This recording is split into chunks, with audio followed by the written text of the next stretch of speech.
Hey, you guys, let's talk about some ways or some reasons that your tax refund can get held up.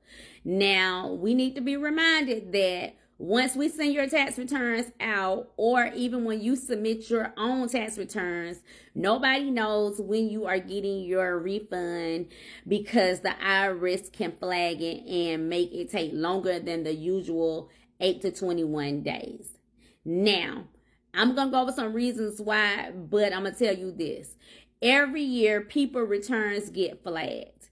And when they get flagged, it might not be absolutely nothing wrong with your tax return. You just got flagged.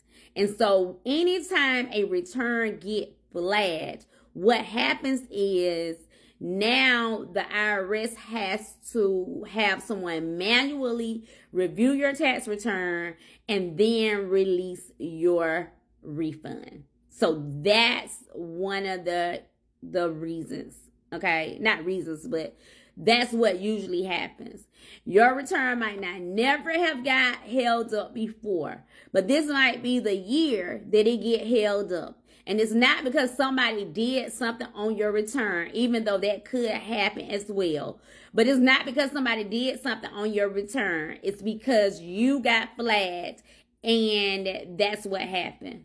And then at the end of the video, I'm going to tell you like different reasons, like how the system works. So one reason is ID verification.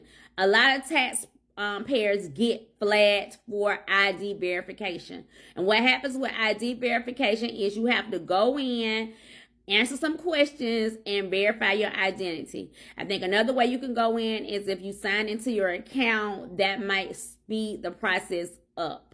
But ultimately, when you're selected for ID verification, your refund is not released until you identify yourself.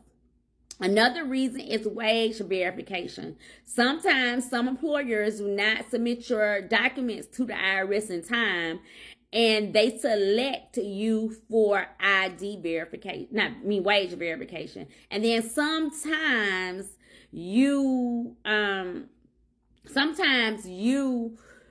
did your taxes with a last paycheck stub and then your information is not matching with the IRS, or you file your taxes and you don't left some documents off and now you don't got flagged. And sometimes you just get selected for wage verifications because they want to verify your wages because the taxes that has been withheld, even though they might be true, seem abnormal. And then the next reason why you get flagged is because of fraudulent things on your taxes. So the IRS have certain credits every year that if you have that on your taxes, they flag those returns. And then the last reason is you just get caught up in the system. Sometimes their system's not working properly and they having errors in their system, and then you just get caught up and you get flagged for no reason. So there's different reasons why your return can get flagged, but be prepared that every year it'll be a bulk of people whose returns get flagged. And just because your return get flagged do not mean that something's wrong with your return. And if it is for wage verification or ID verification, then you just need to make sure when you get your letter that you respond to it in a timely manner so they can release your refund as soon as possible. For more tax tips, follow me at Gwinnett Wright.